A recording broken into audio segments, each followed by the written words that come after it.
Section 1202. Section 1202. I want to talk about changes to IRS Section 1202 from the new bill that was just signed into law on July 4th, 2025. Now hang on, I know this sounds really boring, but Section 1202 is a really big deal.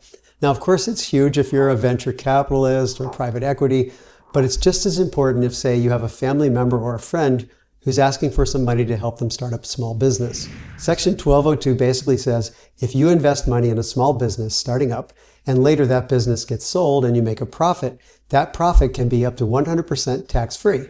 Now, there are some rules to the game. Rule number 1, the business has to be a qualified small business. Now, this can include technology startups like AI and biotech, can also be manufacturing companies or product-based businesses. Now, I know for a lot of people, the small business your family member or friend might be looking for money for is some kind of food business, like maybe a food truck or a restaurant. And unfortunately, those can't take advantage of the 1202 tax break. And neither are other service-type businesses like around health, accounting, hotels, consulting, or being an influencer. That doesn't count either. Now, this doesn't mean your food business can't qualify. For example, if you're manufacturing cookies for grocery stores, that's a wholesale business, not a retail business, and you could potentially qualify. Rule number 2, the business has to be a C corporation. S corps and LLCs don't qualify. Now, you can Google what those are, but basically a C corp is a corporation that has a few special rules that make it different than an S corp or an LLC. Like, for example, an S corp can have up to 100 shareholders, but a C corp can have an unlimited number of shareholders. So if you're thinking about making, say, bicycles, and you're going to need some outside investors to get it off the ground, when you form your company, make it a C corp. Rule number 3. As the investor, you must get shares of stock from the company directly. In other words, you can't just buy someone else's shares to get the tax break. To be considered a small business, the company you're investing in has to have assets of less than $75 million. So there's a wide range of startup businesses that can qualify. Let's say you invested $100,000 in your friend's qualified small business making bicycles, and 5 years later he sells his bicycle business and you earned $1 million on the sale of your stock in the company.